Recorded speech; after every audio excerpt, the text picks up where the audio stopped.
Good afternoon, everybody. My name is Crystal Holloman, a digital anchor here at News 10. And a little bit ago, we heard from Coach Jim Harbaugh on the upcoming Saturday night game where Michigan will be traveling to Michigan State.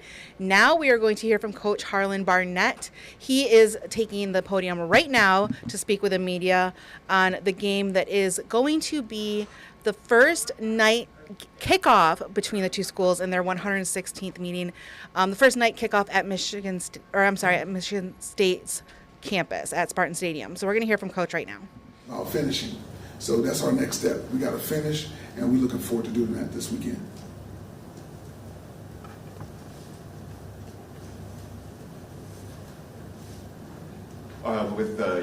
Mark obviously had a lot of success in this rivalry, and you were here for all of those wins. I know he's more of an advisory role or consultant, but is there anything that he adds to this week, or the way he prioritizes rivalry that can maybe help you more than just something unique? Right. Because he has a secret formula to success, I can't share, so I'll just say it that way if that's okay. Harlon, you're an upbeat guy by nature.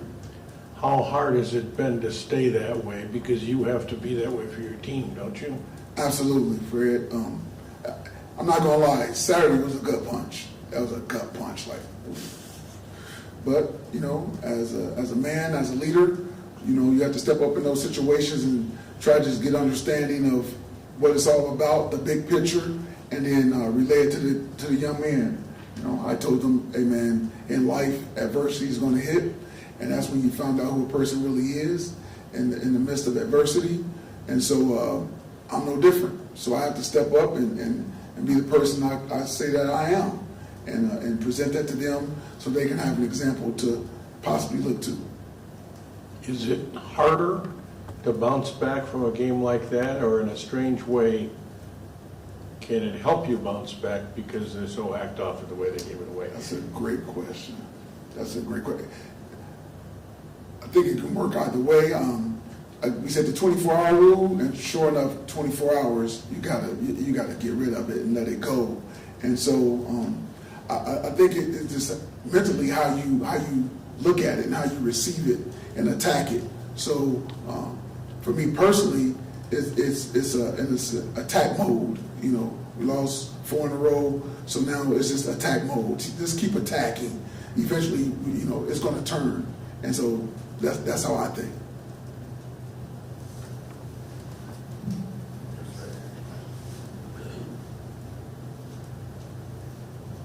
I'm wondering about the special teams mistakes the last couple weeks, couple games. What kind of things are you working to fix with that, and what did you see when you look back on the tape between the end of the Iowa game and then the 2 mistakes there in the fourth quarter? It's all about, like I said before to the guys, great attention to detail.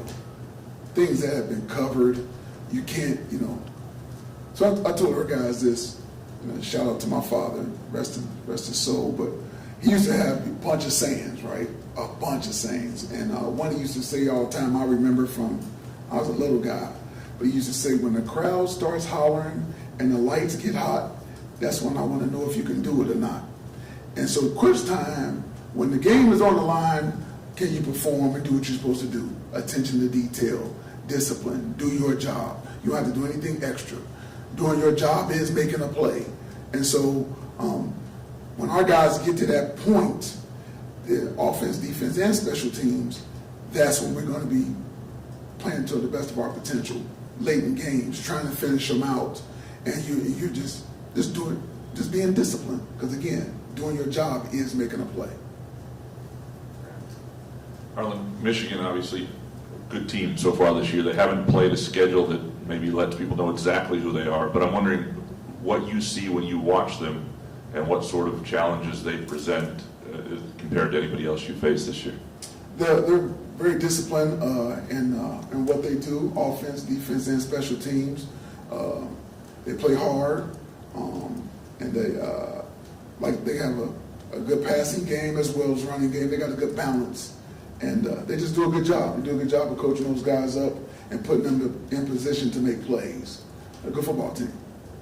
Harlon, from your time as a player, to now, what has changed the most in this rivalry for you?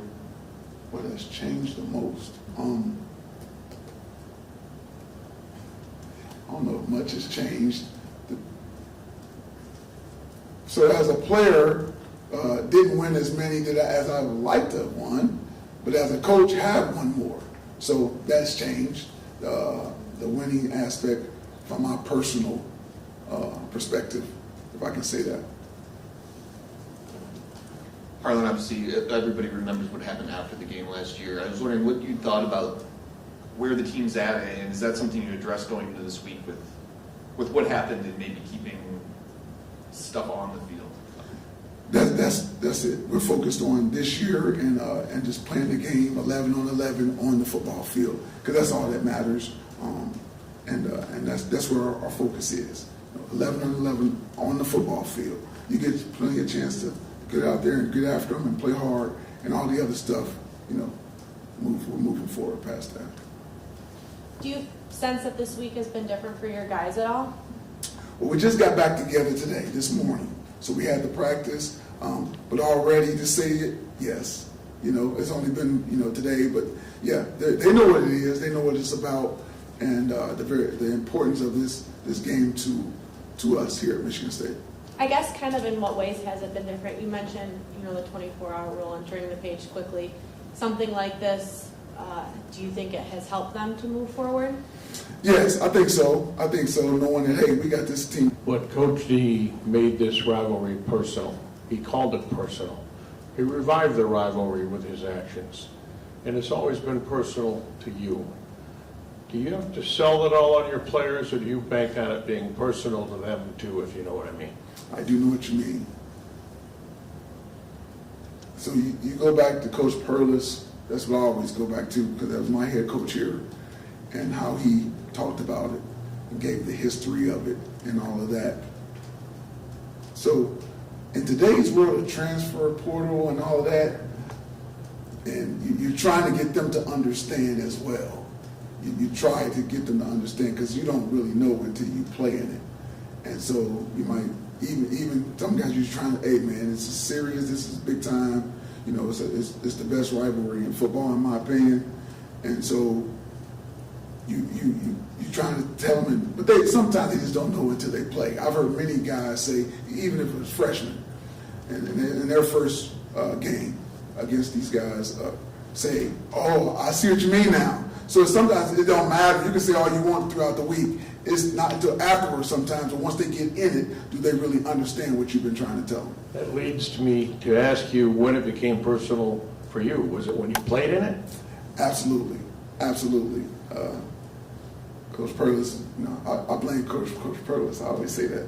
Rest his soul. But I blame. But yeah, he got me fired up. That's all. And then I've been that way ever since 1985, man. So it is what it is. And so, I always say this too. I think it's great for the state of Michigan. I really do. Because in this state, you grow up one way or the other. So whenever I go out recruiting in the state, I say who you grew up rooting for. Because they're going to tell you one or the other. You're going to get one or the other. And you got to know where they stand. Most guys stand, but you always can act that in this state. Like I said, it's great for the state. It really is. You're an Ohio guy. You didn't have any aversion to them until you came here, right? That is correct. Because I was different. Some people may think, well, weren't you Ohio State and then you didn't like them? I watched more pro ball. I ain't gonna even lie to you. Growing up, I did watch college ball, but I wasn't into it like that. I was more of a pro football guy, just watching them, and just enjoyed watching college football. So it wasn't until I got here, like I said, and listening to Coach Perlis tell us about the rivalry and how it came about, the history. That's when I really got into it. With Caden, this will obviously be his first start against Michigan, his first time starting at Spartan Stadium under the lights. What makes him ready for this moment against Michigan? Well, he's a college football player. He understands what he was signing up for when he signed the scholarship, and this is one of the reasons why he chose to come to Michigan State, is to play in games like this. He came from a big-time high school program out there in California at Bosco, and so he's I mean, not that Bosco is playing this type of game, but he's used to big time atmospheres and high expectations. So expecting him to do and have a great game. Harlon, when you look at their run game, there seems like they do some things that you just don't see a ton anymore, and with how physical they are and their style. What are the keys that you see that makes that thing work for them with their run game? Their discipline in how they attack everything they do. So they know, you can tell the offensive line is in sync, along with the tight ends and the running back. Everybody's in sync and understanding their assignments, and so that's what they do good. Sort of flipping around defensively, they've only allowed 10 points once, and every other game I think was single digits. So what are you noticing that they're doing well on that side? Same type of thing. They're disciplined in what they do. They understand where they fit and where they need to be in their assignments. So that's what good teams do. You said you don't know until you're in it. Whether it's coaching in this rivalry or playing in this rivalry, do you have one specific memory that kind of defines it? Again, other than that, like, oh, this is what it is. But do you have a game, win or loss, or anything that you're like, okay, this is what it's about? Minus 48 yards rushing.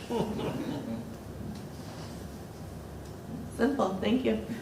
You're welcome. I'm wondering, looking back at the Rutgers game, kind of two things on either side of the ball. One, Khalil Majid coming in for Malik, and I saw Malik came back late, but what's the situation there? Was that a place performance issue, or was it injury?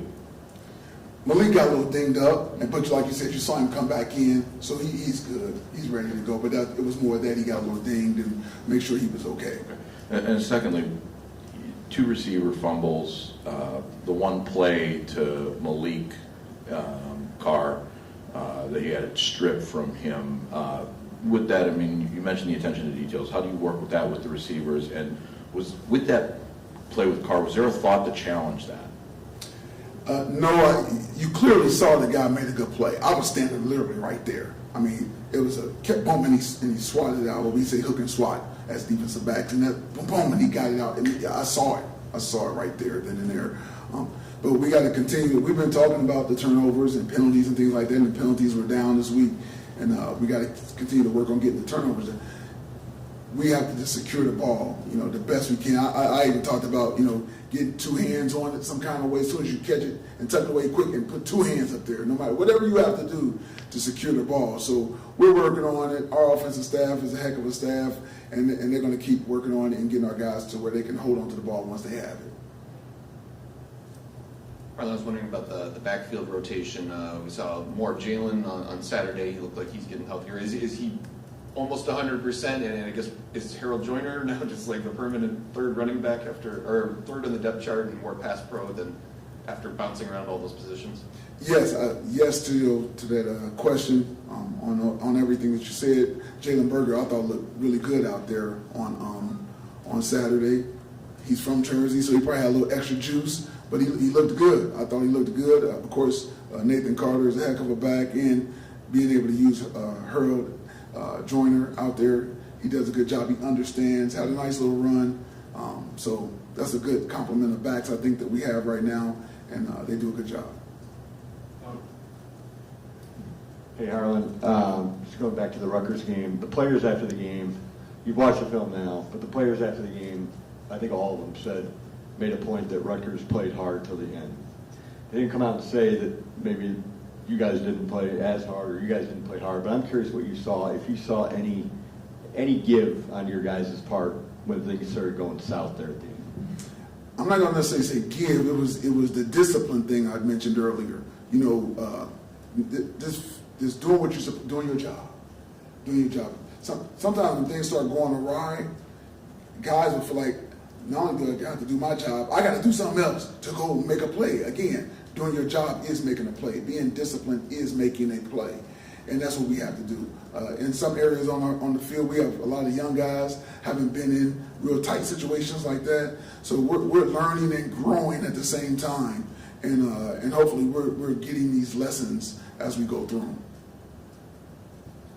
The pregame availability report had some new guys on it ahead of that game. We didn't get a chance to ask. I'm just wondering, is anybody else that's a voluntary opt-out or anything, or are those all injury situations if they're on that list? Injury situations, yep, no opt-out situations as of today, this morning, or anything that I've heard. Yeah. Anybody else? Time for a couple more. Wrap up here tonight. You kind of touched on Michigan's offense, but they had changes, all phases of the game from last time you played them. But same quarterback, same top 2 running backs. I guess how much different do you think they are now than when you played them there last year? Well, they're just more experienced. They got those same guys, but they're more experienced. Okay? They got another year under their belt, and they're playing like that. They understand the offense and like I said, their assignments and where they need to be, and so they're playing like a more experienced group, if that makes sense. All right, Coach. Thank you. All right, thanks, guys.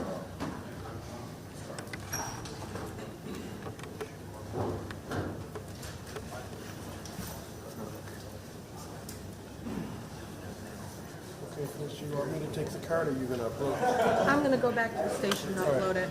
All right, no problem. Thank you, Fred.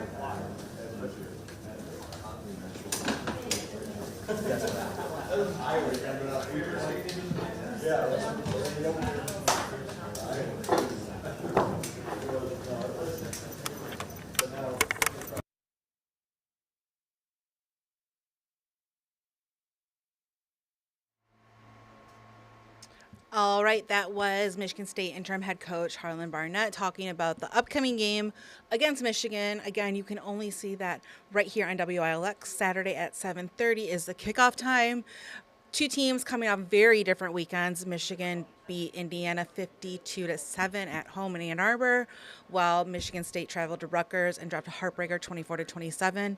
Good news for Michigan State fans is the AP poll just came out ranking Michigan State men's basketball at number 4. So Michigan State fans do have basketball season to look forward to. We do have that coming up in a little bit. Joey Ellis was in Ann Arbor hearing from Coach Harbaugh earlier today. We're going to hear from both sides of the rivalry coming up a little bit later. We'll be back here on the News 10 Digital desk at 2 p.m. with a look at your weather, plus what's coming up on Studio 10 and what our news team is working on for over 90 minutes of news, starting with First at 4. Until then, thank you so much for tuning in, and we will see you later.